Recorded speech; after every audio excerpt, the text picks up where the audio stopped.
जय श्री राम। जय श्री बालाजी महाराज। मैं बाबा का दास अशोक अंजनी के प्यारे श्री बालाजी यूट्यूब चैनल पर आपका स्वागत करता हूं। मैंने एक वीडियो बनाई थी अपने जीवन पर निर्धारित है कि मैं बालाजी से कैसे जुड़ा हूं, बालाजी दरबार में पहली बार कैसे पहुंचा।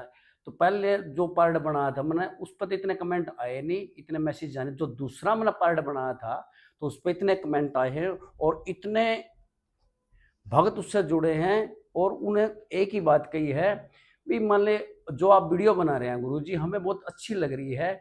और हम मतलब कोई पहली बार ऐसा कोई गुरु है जो अपने जीवन पर पहली बार कैसे बालाजी दरबार से जुड़ा, कैसे वीडियो बना रहा है। हम आपकी वीडियो ध्यान से देख रहे हैं और बड़े ध्यान से सुन रहे हैं, बहुत ही कमेंट आ रहे हैं। देखिए, सबसे पहले तो मैं आप सभी का बालाजी यूट्यूब चैनल पर जुड़ने के लिए स्वागत करता हूं और बालाजी महाराज से प्रार्थना करता हूं, हे बालाजी महाराज, जिस भी क्षेत्र में सभी भक्त कार्य कर रहे हैं उनको दिन दुगनी रात चौगुनी सफलता दिए और उनके घर में सदा खुशी का भंडार बरके रहे। और मैंने जो पहला पार्ट बनाया था, दूसरा पार्ट बनाया था, आज तीसरा पार्ट बना रहा हूं। इसका नाम हमने हार्ड राइटिंग में नाम दे रखा, आम आदमी से भगत, भगत से गुरु जी का संघर्ष और बालाजी मेहंदीपुर का चमत्कार। ये हमने हेड राइटिंग दे रखी है। देखिए, जो मैं पहली वीडियो मैंने कहाँ तक पहुंचा कि हम जब सारी मतलब भोग लगाने के बाद, दरखास्त लगाने के बाद आए तो राम मंदिर में भोग लगाना था। तो हम जब राम मंदिर में भोग लगाने पहुंचे तो वहां क्या कि मतलब मिठाई 100 ग्राम बर्फी दुकान से ली और हम राम मंदिर में भोग लगाने पहुंच गए। तो पांचों हम मित्र राम मंदिर में जब भोग लगा के बाहर निकले तो उन्हें कहा, ये बर्फी अपने पास रखिए। उसमें 2 तुलसा दल के पत्ते हमें डाल दिए गए, भोग लगाया राम मंदिर में। उसके बाद जो आगे चले तो सज्जे हाथ में एक गली जाती थी, पतली सी लंबी सी गली। तो वहां क्या था भी, चल समाधि आड़े मत जाना पड़ेगा भाई। समाधि आड़े में क्या करेंगे भाई, समाधि आड़े जब तक आप समाधि आड़े का माथा नहीं टेकोगे या उसका भोग नहीं लगाओगे तब तक आपकी यात्रा सफल नहीं होगी। किसी ने हमें यह बताया, जो वो भगत मेरे साथ थे, जो वो पहले भी जुड़े हुए थे। तो जो यात्री कह लो या भगत कह लो, जो मर्जी कह लो।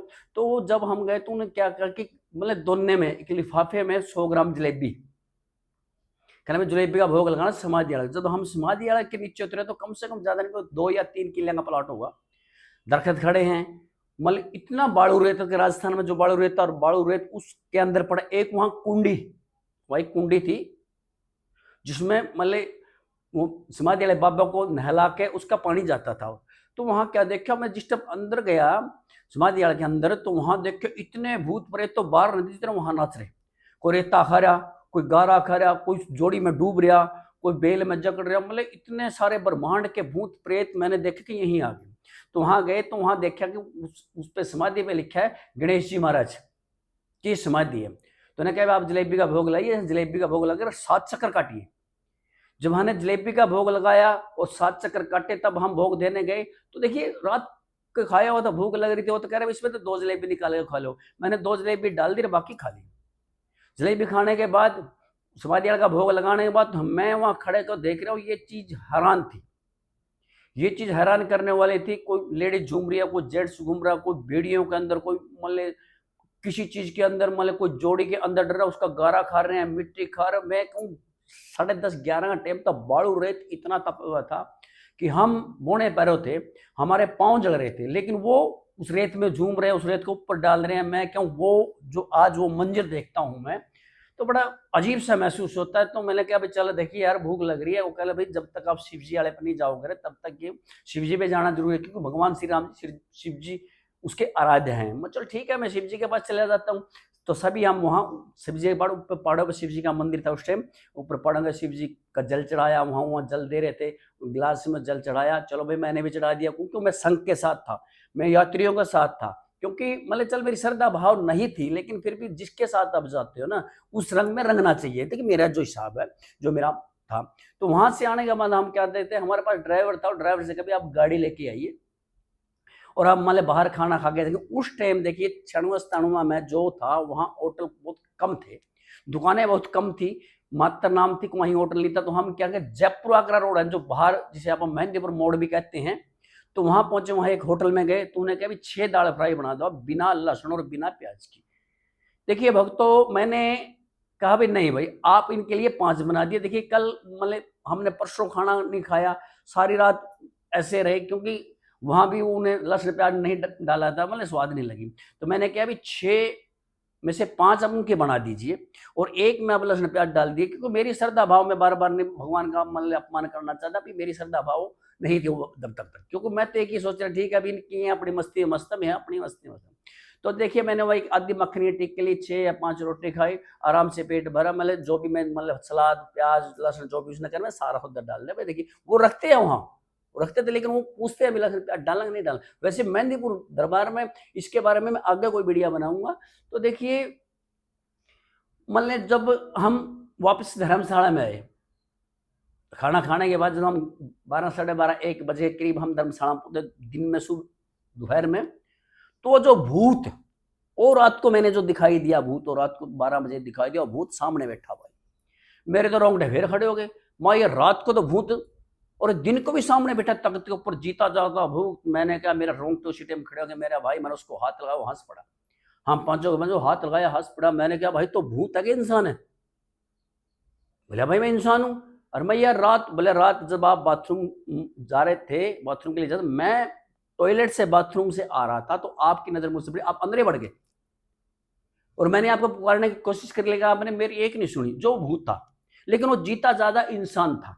वो इंसान था दिल्ली का, कोई पहाड़गंज दिल्ली में वो इंसान था, वो भी जात का लाला था, मतलब 6 सवा 6 फुट का आदमी। मतलब उसको क्या था, मैंने कहा भाई तो इस हाल में क्यों है, क्यों लोगों को डराता है, क्यों लोगों को यहाँ, मतलब यार ये चलो ठीक, मैं था कि मेरा थोड़ा सा हौसला था, मतलब डर था, मैं डर नहीं था, मैं इन चीजों को नहीं मानता था। लेकिन यार जो यात्री ये हत्या, अगर वो आपको रात को 12 बजे या 1 बजे देख लेते हैं इस हाल में, तो आप मतलब वो कितने डर जाऊंगा यार, किसी की जान भी जा सकती है। उन्होंने कहा देखिए मैं पहले ही से यहाँ कोई यात्री सिर्फ 6 कमरे, मैंने पहले सभी को देखा भी कोई उठ तो नहीं रहा, तब मैं बाथरूम गया था।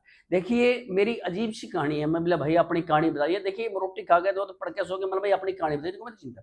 उसने कहा लाला जी मेरा 3 पीढ़ियों से, भगत जी मेरा 3 पीढ़ियों से, लाला ने बताया भी 3 पीढ़ियों से संकट, घर में आग लगना, मतलब कोई बच्चा नहीं बचना, मतलब घर में मोटरसाइकिल चलना, मतलब पत्थरना, रोड़े, किसी ने कुछ करवा रखा भाई। और कोई मतलब 20 साल का गुजर जाता है, कोई 25 साल का। हम 3 पीढ़ियों से बड़े दुखी हैं। तो हम किसी बालाजी भगत के पास कहते, बालाजी ने कहा भी जो ये संकट आपके परिवार के ऊपर है, एक परिवार का सदस्य संकट को अपने सिर पर लेगा। वो कह रहा जो भूत रात को जीता जागता भूत मैंने देखा, तो इंसान था, भूत नहीं था। मैं बार बार यह बात कह रहा, जो मेरे साथ बीती। मैंने उसकी बातों में दिलचस्पी ली। मैं कहा यार एक बता, तू यहाँ बिना कपड़े क्यों? उन्होंने कहा जो मेरे को यहाँ का रूल और नियम बताया कि मैंने सारे परिवार का, यार कि 3 पीढ़ियों तक का संकट अपने सर पर लिख के यहाँ मैं मतलब 25 साल तक रहना। मैंने फिर 25 साल तक कोई दरबार में आपका सदस्य रहेगा तभी आपका सारा संकट कटेगा। और उसने ये कर्म करने हैं, उनमें जो कर्म करने। यार मैं कह रहा, उस आदमी ने अपने 3 पीढ़ियों के लिए, अपने परिवार के लिए, अनमैरिड की शादी नहीं थी, मतलब इतना बड़ा त्याग कराया कि बिना कपड़ों के, सिर्फ जैसे लोगों हनुमान जी बनते हैं ना, मतलब जैसे वो कैपरी कह लो या मतलब उसको वो कच्छा कह लो आप, मतलब सिर्फ उसमें, या सर्दी हो या गर्मी हो, 25 साल आदमी थोड़े नहीं होते। 25 साल, इतना बड़ा त्याग, इतनी बड़ी तपस्या, इतना बड़ा मतलब उसका वो जो जुनून मैंने उसकी आंखों में देखा, तो मैं हैरान था भाई साहब।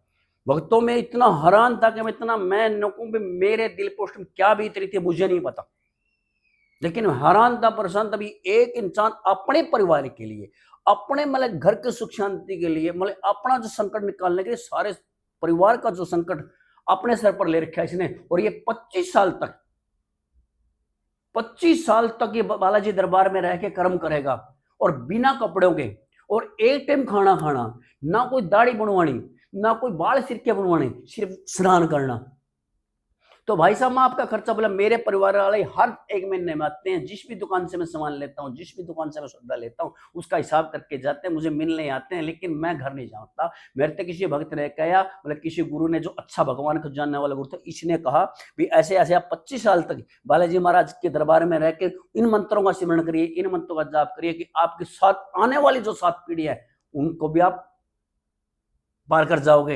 मैं उस आदमी का जुनून देख के, उस आदमी का त्याग देख के, मतलब उसने सारी खुशी, संसार का सुख अपने परिवार के लिए, अपने घर के लिए, और हम क्या करते हैं अपने स्वार्थ के लिए क्या कर। और जो ओझा, जिस भगत के साथ पास मेरी माता गई थी और मैं हनुमान चालीसा का जाप कर रहा था, मतलब और एक प्रसाद बना था, उसने अपने कुछ स्वार्थ के लिए, अपने कुछ मतलब के लिए मुझे हनुमान चालीसा जाप करना बंद करवा दिया और मेरा वो जो प्रसाद बांटना वो भी बंद करवा दी। अब ये देखो वो इंसान मतलब कितना बड़ा त्याग कर गया। और मान ले जगले भाई, जब ही तो कहते हैं बड़े जो सियाने बुजुर्ग है जो हमारे पूर्वजों कहते हैं, देखिए पानी पिए छाण का, पता नहीं उसमें क्या अड़ंग आ जाता है, और गुरु बनाइए जान का, जो भगवान के जानने वाला हो, भगवान के मानने वाला हो। पाखंडी दुआचारी तो आपको वो तो मिल जाएंगे, लेकिन भगवान को जान निस्वार्थ स्वार्थ और मतलब किसी ने कोई लालच नहीं हुआ, वो गुरु बनाइए जो भगवान के जान। 1 साल देखिए, 2 साल देखिए, 3 साल, हमारे बड़े बुजुर्ग कहते हैं। देखिए भक्तों, अगर ये वीडियो आपको अच्छी लगी है, इसे लाइक कीजिए, सब्सक्राइब कीजिए और कमेंट कीजिए, और बेल आइकन का बटन दबाना ना भूलें कि आने वाली वीडियो के नोटिफिकेशन सबसे पहले आपको मिले। हमने इस जो वीडियो का मतलब जो हमने हेड राइटिंग दी है, इसमें हेड राइटिंग दी है आम आदमी से भगत, भगत से गुरु का संघर्ष और बालाजी महेंद्रपुर का चमत्कार, पार्ट नंबर 3 कह लो या पार्ट नंबर 4 कह लो। जय सिया राम, जय श्री बालाजी महाराज, जय मेरी शाकुंभरी मैया।